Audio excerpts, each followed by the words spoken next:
성경말씀 구약성경 창세기 49장 22절에서 26절 말씀까지를 봉독하겠습니다. 요셉은 무성한 가지 곧 샘 곁에 무성한 가지라.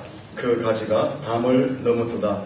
활 쏘는 자가 그를 학대하며 적개심을 가지고 그를 쏘았으나 요셉의 활은 도리어 굳세며 그의 팔은 힘이 있으니 이는 야곱의 전능자 이스라엘의 반석인 목자의 손을 힘입음이라. 내 아버지의 하나님께로 말미암나니 그가 너를 도우실 것이요 전능자로 말미암나니 그가 내게 복을 주실 것이라. 위로 하늘의 복과 아래로 깊은 샘의 복과 젖먹이는 복과 태의 복이로다. 내 아버지의 축복이 내 선조의 축복보다 나아서 영원한 산이 한읍섬같이 이 축복이 요셉의 머리로 돌아오며 그 형제 중 뛰어난 자의 정수리로 돌아오리로다. 아멘. 할렐루야. 앞뒤 좌우로 인사하겠습니다. 잘 되고 있습니다. 더 잘 될 것입니다. 다시 한번 축복하겠습니다. 영원히 잘 된 같이 범사가 잘 되고 강건하기를 축복합니다.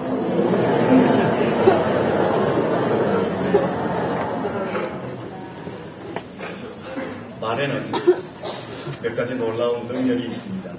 그 첫째는 말에는 각인력이 있다고 합니다. 자기가 말한 것이 자신의 뇌에 각인되어진다라는 것입니다. 모 대뇌학자가 이런 말을 했습니다. 뇌세포의 98%가 말의 지배를 받는다. 따라서 자신이 말하는 것이 자신의 뇌에 각인되어진다라는 것입니다. 그래서 어떤 사람은 하루에 5분씩 3회 자신을 향해서 이런 말을 외친다고 합니다. 나는 위대한 일을 할 수 있다. 나는 위대한 가능성을 가지고 있다. 나는 그리스도 안에서 탁월한 사람이다. 나는 하나님의 자녀이다. 하나님은 나를 사랑하신다. 나는 예수 그리스도 안에서 무엇이든지 할 수 있다. 이렇게 하루에 5분씩 3회 자신을 향해서 긍정적이고 창조적인 말을 선포하는 사람이 있다고 합니다. 그 말이 자신의 뇌에 각인되어지고 자신의 삶에 구체화되어지기 때문에 그렇습니다. 둘째는 말에는 견인력이 있다라고 합니다. 말이 인생을 이끌어간다라는 것입니다. 말한 대로 열매를 맺게 된다라는 것입니다. 왜 그럴까요? 말하면은 그 말이 내 뇌에 각인되어지고 그 뇌는 나의 육체로 하여금 각인되어진 말을 행동하도록 명령하여서 그 말대로 행하는 삶을 살도록 하기 때문에 말은 견인력이 있다라는 것입니다. 그 말이 우리의 인생을 이끌어가게 된다라는 것입니다. 셋째는 말에는 성취력이 있다고 합니다. 말한 대로 이루어진다라는 것입니다. 말한 대로 열매를 거두게 된다라는 것입니다. 무하마드 알리를 잘 아실 것입니다. 이 알리는 20세기에 가장 유명한 헤비급 프로 복싱 선수입니다.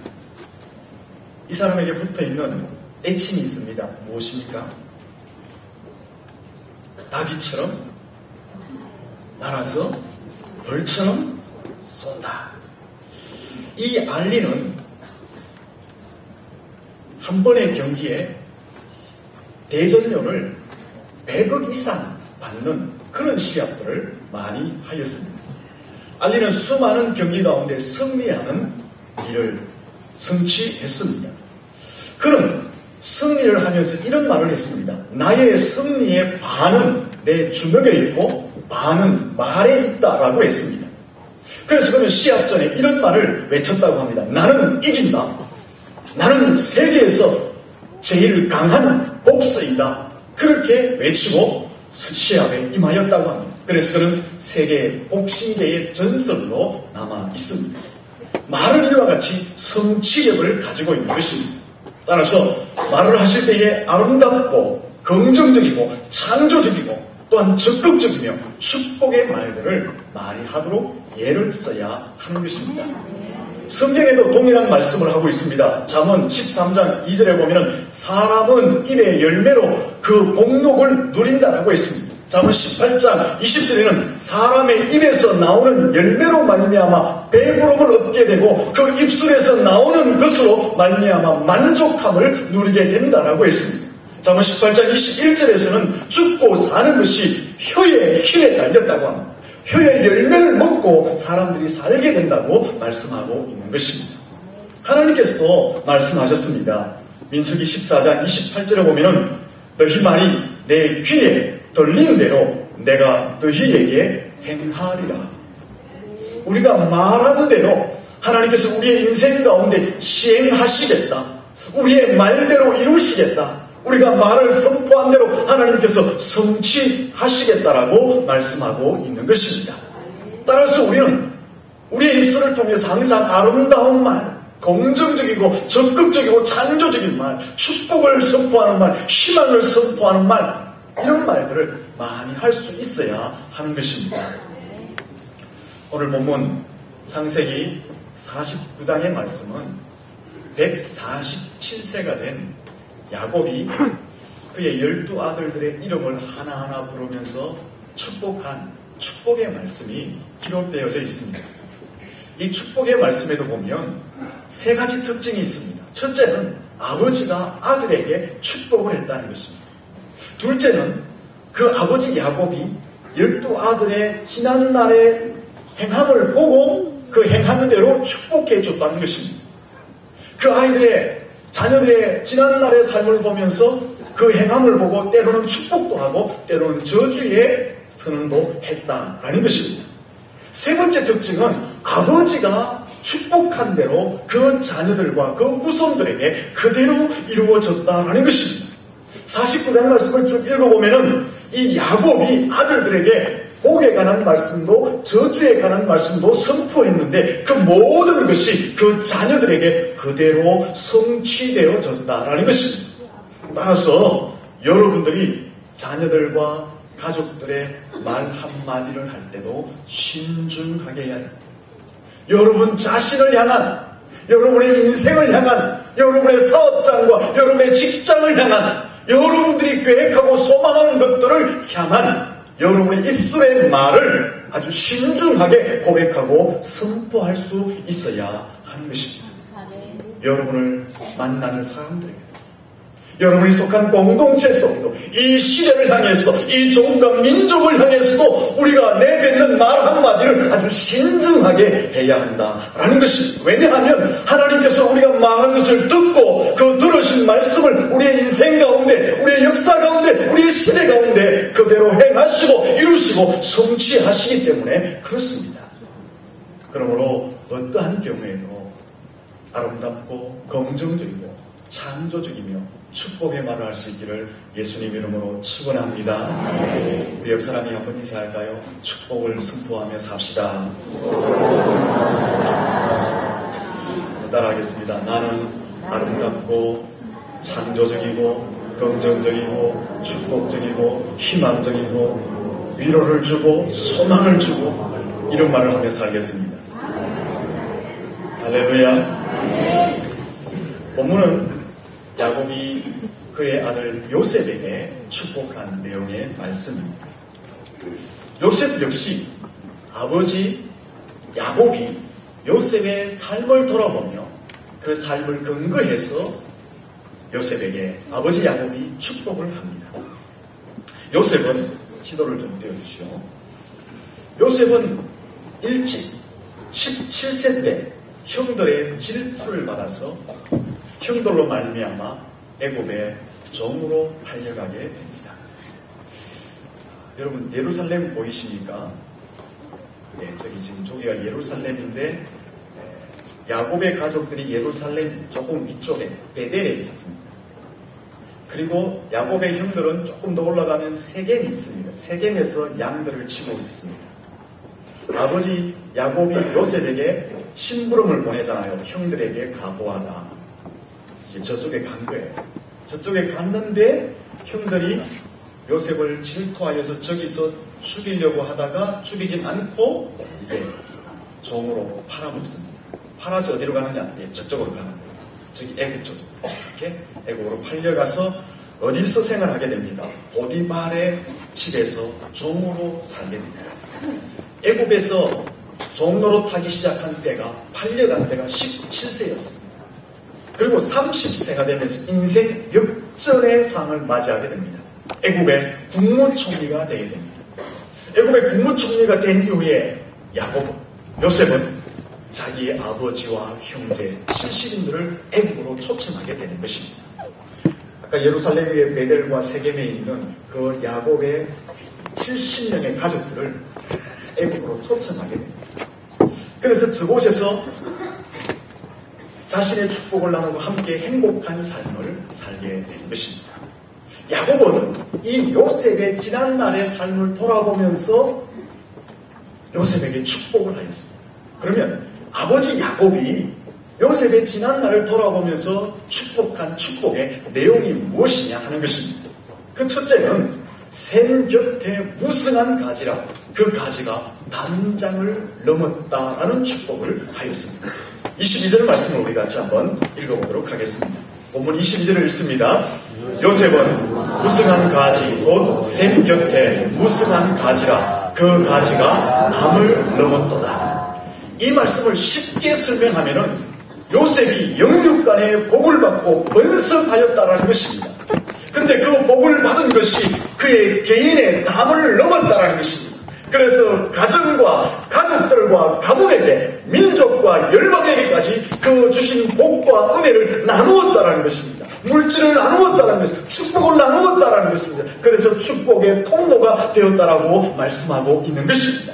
하나님이 주신 축복을 풍성히 받고 그 받은 축복이 그의 담장을 넘어서 사람들에게 평안을 주고 기쁨을 주고 행복을 주고 영향력을 끼치고 희망을 주는 삶을 살았다라고 말씀하고 있는 것입니다.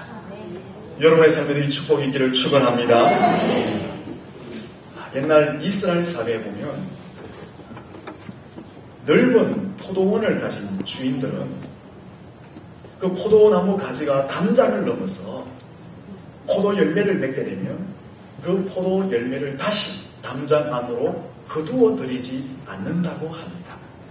왜냐하면 그것을 그대로 두어서 지나가는 나그네들이 따먹고 원기를 회복하도록 하기 위해서 또는 사회적으로 빈곤하고 약자들에게 그것을 따서 먹어서 양식으로 삼도록 하기 위해서 다르게 표현하면 나그네를 섬기고 사회적으로 빈곤층에 있는 사람들, 약자들을 섬기기 위해서 담장에 넘어가 있는 포도나무 열매들을 거두어들이지 않았다라고 말하고 있는 것입니다. 요셉의 일생을 보면 바로 이와 같은 삶을 살았습니다. 담장을 넘어서 사람들에게 원기를 주고 사람들을 섬기고 사람에게 기쁨을 주고 사람들에게 활력을 주는 삶을 살았다라는 것입니다. 조금 전에 시도를 보았듯이 요셉은 형들의 미움을 받아서 종으로 17세 때 애굽으로 팔려가게 됩니다. 하지만 30세에 그가 애굽의 국무총리가 되면서 기근 중에서 가족들이 위기를 당하였을 때에 그 70명의 가족들을 초청하여서 가족들을 먹이고 가족들의 미래까지 책임져주는 담장을 넘는 축복의 삶을 살아갔던 것입니다. 그가 애굽에 팔려가서 보디발의 집에서 종노릇하였습니다. 종노릇하는 중에도 이 요셉을 통하여서 보디발의 집이 더욱더 하나님의 축복을 받는 역사가 일어난 것을 성경을 통해서 보게 되는 것입니다. 그는 보디발의 아내의 유혹을 받아서 억울한 누명을 쓰고 감옥에 갇히게 됩니다. 그러나 그 감옥 속에서도 그는 죄수들에게 친절을 베풀고 그 죄수들에게 희망을 선포하는 삶을 산 것을 보게 되는 것입니다. 그리고 마침내 하나님의 역사로 말미암아 인생 역전이 되어서 30세의 애굽의 총리가 됩니다. 그가 애굽의 총리가 되어서 어떤 일을 합니까? 가족과 가문을 살려낼 뿐 아니라 조국의 위기를 건져내고 그 중동의 근처에 세계적인 대공황이 왔을 때에 그 공황으로부터 세계를 살려내는 삶을 살았던 것입니다. 요셉은 하나님이 주신 축복을 가지고 개인의 담을 넘어서 가족을 돌아보고 민족을 돌아보고 나라의 담을 넘어서 세계를 살리는 삶을 살아갔다라는 것입니다. 요셉은요, 이런 담만 넘은 것이 아니라 형제의 미움의 담도 넘었습니다. 형제들이 얼마나 미워했습니까? 그러나 그 미움의 담을 넘고 형제를 안아주었습니다.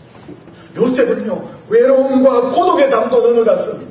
홀로 종으로 팔려갔을 때 얼마나 외롭고 고독했겠어요. 그러나 그는 하나님과 함께 그 외로움과 고독의 담도 넘어갔다라는 것입니다. 이 요셉은요, 고난에, 환난에, 핍박의 담도 넘어갔습니다. 형들로부터 미움을 받고 종으로 살 때 얼마나 많은 고난과 시련과 핍박이 있었겠습니까? 감옥 속에서 얼마나 많은 고초가 있었겠습니까? 그러나 그는 그 모든 담도 넘는 삶을 살아갔다라는 것입니다. 여러분의 인생 가운데 하나님이 주신 축복으로 개인의 담장을 넘고 그 담장을 넘어서 사람들에게 기쁨을 줄 수 있기를 축원합니다. 여러분 개인 속에 있는 고독과 미움과 고난과 아픔의 담도 넘을 수 있기를 축원합니다.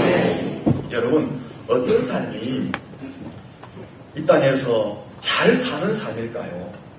어떤 삶이 이 땅에서 진짜 행복한 삶일까요? 어떤 삶이 이 땅에서 진짜 성공한 삶이라고 말할 수 있겠습니까? 법도 질서도 다 무시해요. 윤리와 도덕도 다 파괴시켜버리고 내가 가진 믿음도 무시한 채 인정사정 볼 것 없이 내가 원하는 것을 움켜쥐고 돈을 벌고 남의 눈에 피눈물이 흐르든 말든 간에 내가 높은 자리에 올라가서 내가 정상을 차지하는 것, 그것이 잘 사는 삶일까? 그것이 행복한 삶일까? 그것이 성공하는 삶일까? 아니면 하나님의 자녀로서 개인의 담을 넘어 이웃과 사회 그리고 교회 속에 좋은 영향력을 끼치고 축복을 나누며 행복을 나누며 사는 삶이 잘 사는 삶입니다. 하나님께서 우리에게 주신 축복들, 물질과 건강과 성품의 축복들을 가지고 우리의 이웃을 향해서 퍼주는 삶, 나누어주는 삶, 그 삶이 더 잘 사는 삶일까? 사랑하는 성도 여러분, 여러분들로 인하여서 여러분의 주변의 사람들이 불안해한다며, 여러분의 삶으로 인하여서 여러분의 주변의 사람들이 평안을 얻고 있다며, 여러분들의 행동을 통하여서 여러분의 주변 사람들이 기쁨을 얻고 있다며, 여러분의 열심과 충성을 통하여서 여러분이 속한 사회와 교회의 공동체 속에 열매들이 맺어가고 있다며, 그곳에 화합과 일치와 단합이 이루어져 가고 있다면 여러분의 삶은 분명히 잘 사는 삶입니다. 여러분의 삶은 성공한 삶입니다. 여러분의 삶은 행복한 인생을 살아가고 있는 것입니다. 여러분의 인생을 통하여서, 여러분의 삶을 통하여서, 여러분의 말을 통하여서 사람들이 감동을 받고 행복을 느끼고 기쁨을 느끼고 있다면 여러분은 지금까지 바른 길을 걸어오고 있는 삶을 살아가고 있는 것입니다. 근데 여러분의 삶이, 여러분의 행동이, 여러분의 말이 나와 함께한 사람들에게, 내가 속하여 있는 곳에 불편을 주고 있다면, 힘들게 하고 있다면 그건 잘못 사는 것입니다. 여러분들로 인하여서 여러분이 가는 곳이 잘 되다가 그곳에 분열이 일어나고 그곳에 다툼이 일어나고 시기와 질투가 일어나고 있다면 내가 의로워서가 아니라 내게 문제가 있기 때문에, 내가 잘못 살아왔기 때문에 그렇게 진단하셔야 됩니다. 여러분, 큰 나무를 한번 보세요. 큰 나무. 그 큰 나무 밑에 그늘이 있어서 사람들이 심어놨어요. 저기서 소풍도 들고 새들은 날아와서 집을 짓고 알을 까고 새끼를 낳아서 함께 행복한 노래를 부르며 저기서 살아갑니다. 그렇게 사는 것이 성공하고 행복한 인생입니다.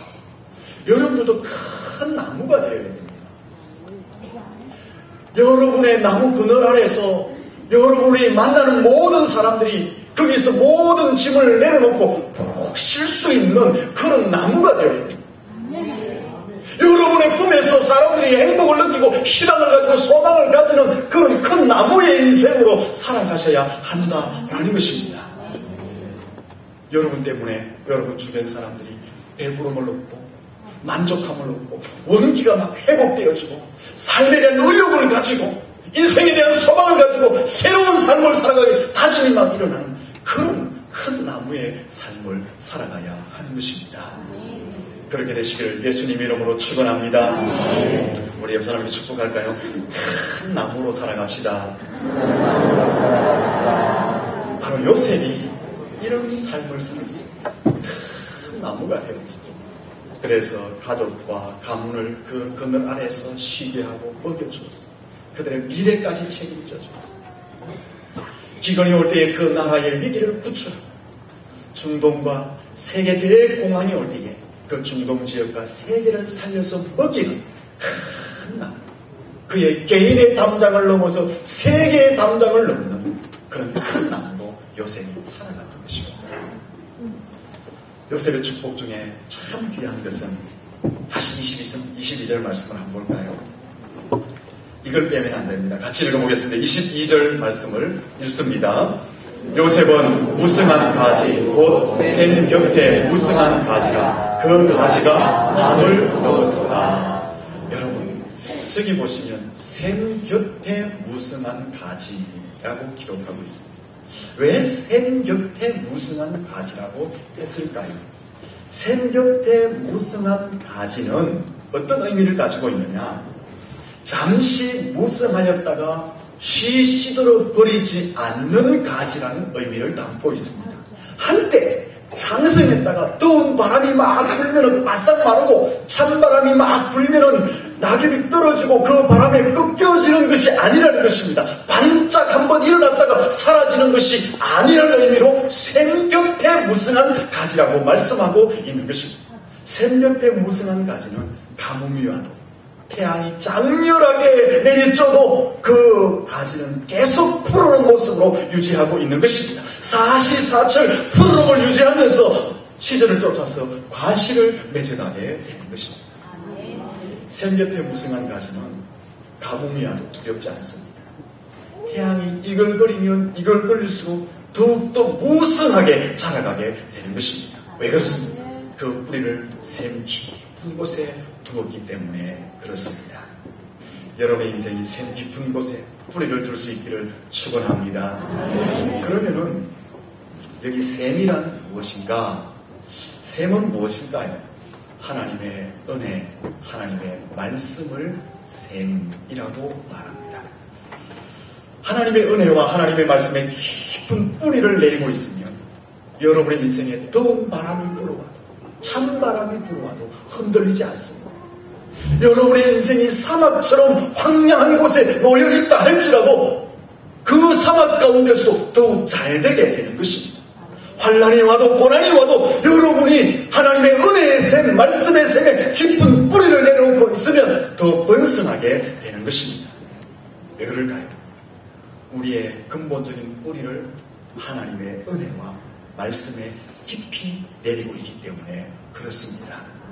하지만 하나님의 은혜와 하나님의 말씀의 뿌리를 깊이 내려놓지 않으면 작은 것에도 흔들리게 됩니다. 날이 가면 날이 갈수록 마르게 되는 것입니다. 고갈하게 되는 것입니다. 작은 유혹 속에서도 갈등을 느끼고 부러지게 되고 넘어지게 되고 쓰러지고 떨어지게 되는 것을 경험하게 되는 것입니다. 하지만 샘 깊은 곳에 뿌리를 두면 어떠한 삶의 환경 가운데서도 흔들리지 않습니다. 무더울수록 고난이 올수록 더욱더 번성하게 되는 것입니다. 요셉을 한번 보세요. 형들의 미움을 받았잖아요. 그리고 애국으로 종으로 팔려가잖아요. 종의 삶이 얼마나 고단하겠습니까? 보디발의 아내의 유혹을 받잖아요. 그래서 누명을 쓰고 감옥에 가잖아요. 그 삶이 13년 동안 연속되어졌습니다. 그리고 사람들로부터 외면을 당하는 삶을 살았습니다. 그의 삶은 우여곡절이 참 많았습니다. 그러나 그는 꺾이지 않았습니다. 그는 부러지지 않았습니다. 그는 떨어지지 않았습니다. 그는 메마르지 않았습니다. 오히려 꽃이 활짝 피었고 그의 가지가 담장을 넘어서 세계 열방 가운데 풍성한 먹을 것을 주는 하나님의 사람이 되었던 것입니다. 왜 그럴까요? 하나님의 은혜, 하나님의 말씀에 그의 뿌리를 깊이 내려놓았기 때문에 그렇습니다. 여러분의 삶이, 여러분의 가정이 하나님의 은혜와 말씀 가운데 깊이 뿌리 내리시기를 축원합니다. 그리고 여기 셈은 신약적으로 설명하면 교회를 의미합니다. 교회는 예수 그리스도의 피 위에 세워진 예배, 교육, 선교, 봉사, 나눔에 있는 조직적인 공동체를 이야기하는 것입니다. 하나님은 이 교회를 셈이라고 표현하고 있습니다. 구약에서도 보면은 하나님께서는 시온의 대로의 축복을 말씀합니다. 예루살렘의 복을 이야기합니다. 성전 문지방에서 은혜가 강같이 흘러 넘친다고 말하고 있습니다. 이 모든 것은 결국 교회가 셈이라고 말씀하고 있는 것입니다. 신약에서도 교회를 셈으로 설명하고 있습니다. 신약 교회를 보면은 성령의 역사가 교회에서 일어나게 됩니다. 교회의 성도들이 교회를 중심으로 모여서 하나님의 은혜를 받았고 그 받은 은혜를 세상으로 나아가 나누어 주었습니다. 교회를 중심으로 선교를 하였습니다. 사도들이 가는 곳마다 교회를 세웠습니다. 그곳에서 하나님의 은혜와 말씀을 선포하였습니다. 따라서 셈이라는 것은 바로 신약적으로 표현하는 교회를 의미하는 것입니다. 여러분, 이 셈 곁에 살아가야 합니다. 이 셈의 뿌리를 깊이 내려야 합니다. 이 셈 교회에 뿌리를 깊이 내리지 않으면 마르게 되고 갈등하게 되고 방황하는 삶을 살게 되는 것입니다. 이 교회의 셈에 여러분의 뿌리를 깊이 내릴 수 있기를 예수님 이름으로 축원합니다. 요즘 이단들은 여러 가지 방법으로 교회와 성도들을 현혹하고 있습니다. 이단들의 특징 중에 두드러진 것은 교회를 부정합니다. 기존의 교회 속에 구원이 없다라고 부정합니다. 그래서 교인들에게 공격합니다. 어떻게 공격할까요? 아주 신령한 방법으로 접근하여 공격을 합니다. 교회 밖에 말씀의 비밀을 잘 풀어준다고 해요. 너그 교회에서 못 듣는 말씀을 듣는다. 영적으로 좀 갈급하지 않느냐? 영적으로 깊이 체험한 사람이다. 신령한 사람이 있다. 거기 가면 은혜가 날마다 넘친다. 한번 가보자. 이렇게.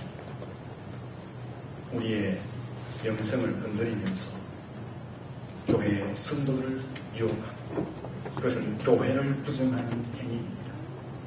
굉장히 신령한 것 같지만 여러분 교회를 떠나면 안 돼요. 왜요? 죽기 때문에 그렇습니다.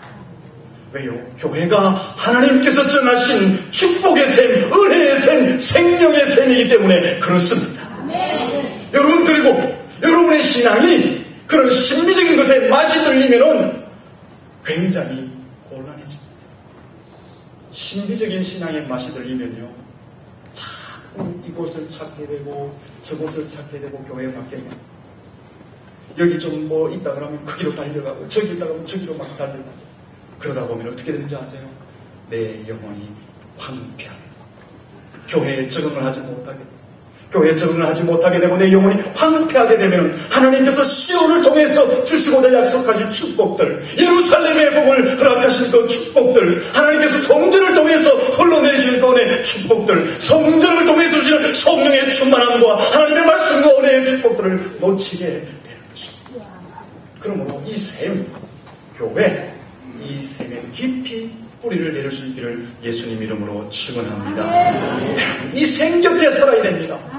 이 셈 곁에 뿌리를 깊이 내려야 하는 것입니다. 사랑하는 성도 여러분, 하나님의 은혜와 말씀, 교회 이 셈에 여러분의 뿌리를 깊이 내릴 수 있기를 예수님 이름으로 축원합니다. 그래서 여러분의 인생이, 여러분의 사업이 무성한 가지가 담장을 넘는 듯한 축복을 받을 수 있기를 축원합니다. 여러분의 가정이, 여러분의 믿음이, 여러분의 앞길이, 여러분의 자녀가 깊은 뿌리를 내림으로 무성한 가지가 담장을 넘는 듯한 축복을 교회를 통해서, 말씀을 통해서 받을 수 있기를 축원합니다.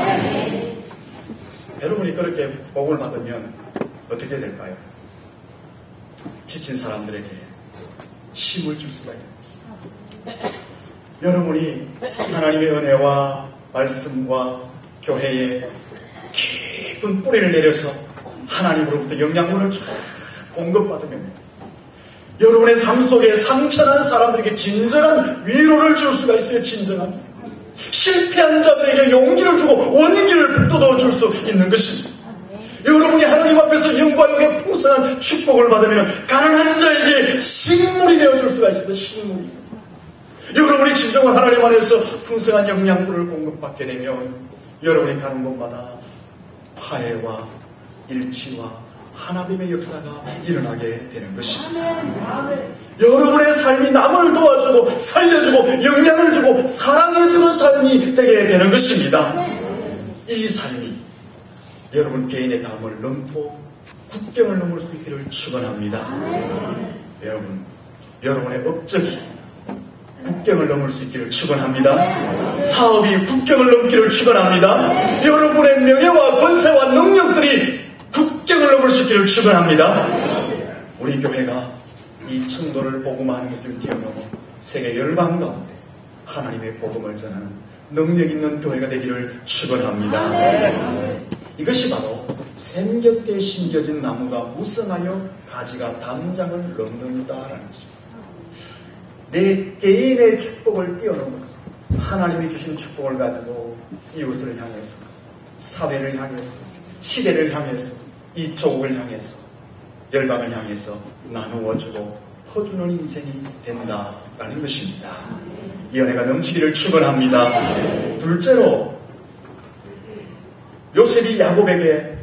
야곱이 요셉에게 축복한 내용은 승리의 축복입니다. 22절에서 23절에서 24절을 읽어보겠습니다. 23절, 24절 읽습니다. 활 쏘는 자가 그들을 학대하며 적개심을 가지고 그들을 쏘았으나 요셉의 활은 도리어 굳세며 그의 팔은 힘이 있으니 이는 야곱의 전능자 이스라엘의 반석인 목자의 손을 힘입음이라. 아멘. 이 말씀은 무슨 말입니까? 요셉의 일생 가운데 무수한 원수들이 도가사를 막 쏘아대었다는 것입니다. 그러나 그때마다 전능자의 힘을 덧입어서 요셉의 활이 더 힘이 있었고 요셉의 팔이 더 강하여서 도리어 승리하게 되었다라고 말하는 것입니다. 하나님을 힘입음으로 말미암아 요셉의 활이 더 견강하여졌고 팔에 힘이 더 있어서 승리하는 인생이 되었다, 그렇게 말씀하고 있는 것입니다. 여러분,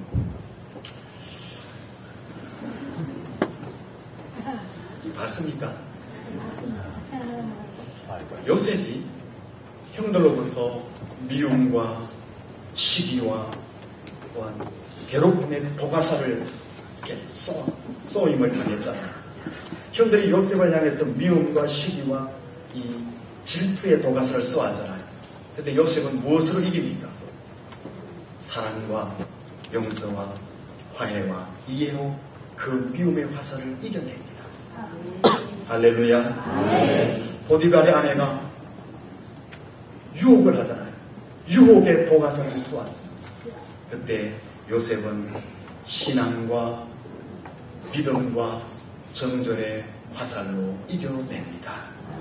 감옥 속에서 고난과 핍박을 당합니다. 그 감옥 속에서 기도와 인내와 성실의 화살로 이겨내었습니다.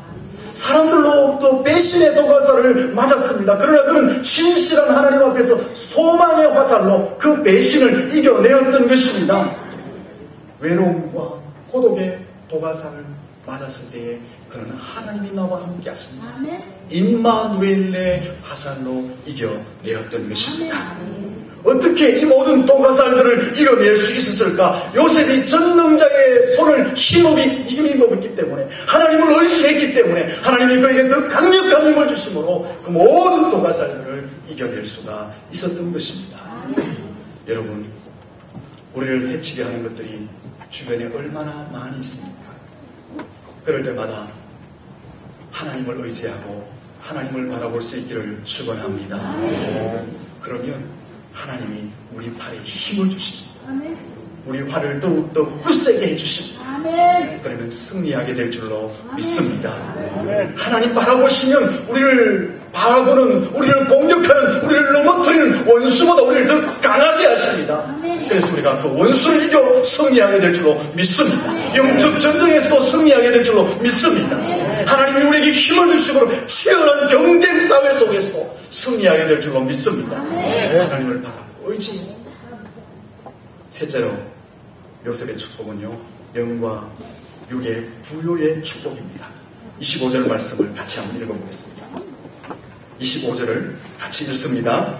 내 아버지의 하나님께로 말미암나니 그가 너를 도우실 것이요 전능자로 말미암나니 그가 내게 복을 주실 것이라. 위로 하늘의 복과 아래로 깊은 샘의 복과 젖먹이는 복과 태의 복이로다. 아멘. 우리 옆 사람의 인사는 이 축복을 받으시기를 축복합니다. 여러분, 본문을 자세히 보세요. 인간이 누릴 수 있는 총체적인 축복을 지금 선언하고 있습니다. 무엇입니까? 첫째는 하늘, 위로 뭡니까? 위로 하늘의 복, 영적인 복입니다. 믿음의 복입니다. 아래로 뭡니까? 깊은 샘의 복. 옛날 성경에는 어떻게 표현되어 있죠? 아래로 원천의 복을 말합니다. 이것은 육신의 복을 이야기합니다. 삶의 복을 이야기합니다. 물질의 복을 이야기합니다. 우리의 사업과 직장의 복을 이야기하는 것입니다. 그리고 또 무슨 복이 있습니까? 젖먹이는 복과 가정과 자손과 후손의 복을 이야기하고 있는 것입니다. 영적인 복을 이야기합니다. 육신의 복을 이야기하고 자녀의 복, 후손의 복, 가정의 복을 이야기하고 있는 것입니다. 이것은 인생 가운데 누릴 수 있는 총체적인 복을 말씀하고 있는 것입니다. 내세의 복과 이 현실의 복, 또한 그 후손의 복을 이야기하고 있기 때문에 그렇습니다. 요셉은 이 복을 받았습니다. 하늘의 복과 땅의 기름진 복과 자손의 복을 받아 누렸던 사람이 바로 요셉입니다. 아멘. 여러분도 이 복을 받으시기를 축원합니다. 신약에도 보면 이와 상통한 복을 선포하고 있습니다. 요한 3서 1장 3절에 보면 사랑하는 자여 내 영혼이 잘됨 같이 내가 범사에 잘되고 강건하기를 내가 간구하노라. 할렐루야. 영혼이 잘되고 범사가 잘되고 강건한 축복, 사람이 누릴 수 있는 총체적인 축복을 선언하고 있는 것입니다. 이 축복이 여러분의 인생 가운데 넘치기를 예수님 이름으로 축원합니다. 그러면 요셉이 어떻게 해서 이런 축복을 받을 수 있었느냐? 우리가 어떻게 하면 이 총체적인 하나님의 축복을 받아서 우리의 가정과 담정을 넘어 많은 사람들에게 기쁨과 행복을 줄 수 있느냐 하는 것입니다. 어떻게 하면 할 수 있을까요? 네 가지를 말씀드려요. 계속할까요? 다음 주에 하겠습니다. 결론입니다. 우리가 꼭 놓치지 말아야 될 것 한 가지가 있습니다. 그것은 복을 주시는 분이 누구냐? 복의 원천이 어디이냐? 라는 것입니다. 복의 원천도 복을 주시는 분도 하나님이신 줄로 믿습니다. 그러므로 하나님께 여러분의 인생을 그대로 내려놓고 복을 구할 수 있기를 축원합니다. 제가 늘 강조하잖아요. 어디 가서 복을 달라 할래요, 여러분? 누구한테 복을 달라고 구할래요? 누구한테 내 인생의 형태를 내려놓고 좀 보아달라고 소리치나? 이렇게 한다면 기복주의예요. 그러면 부처한테 갈래요? 맞아 죽을 일입니다. 돌멩이한테 갈래요? 나무한테 갈래요? 아닙니다, 여러분. 복을 주시는 분은, 복의 원천은 하나님밖에 없습니다. 그 하나님이 우리의 아버지인 줄로 믿습니다. 그러니까 여러분, 그런 어떤 신학적인 것 좀 따지지 마시고, 하나님 앞에 가서 내가 신학적으로 뭐 했습니다, 뭐 했습니다, 그거 따지면 안 됩니다. 그런 거 따지지 마세요, 여러분. 하나님의 마음은 우리한테 뭐 주고 싶어 가지고 안달이 나 있습니다. 근데 우리는 신학적으로 안 된다고 다 잘라버리는 거예요. 우리 나름대로 판단해서 이것은 아니라고 다 자르는 거예요. 하나님은 다 용납하시고 주시기를 원하십니다. 여러분 가지고 있는 고정관념, 신학적인 개념 다 깨버려버리시고 복을 주시기를 원하시고 복의 원천 되시는 그 하나님 앞에 여러분의 인생의 문제를 내려놓고 구하시고 그 하나님께 복을 받아서 여러분의 삶이 샘 곁에 심겨진 나무가 무성하여 가지가 담장을 넘겼던 것입니다.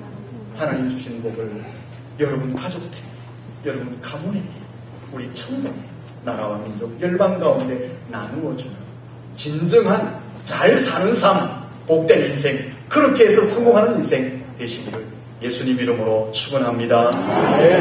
하나님 아버지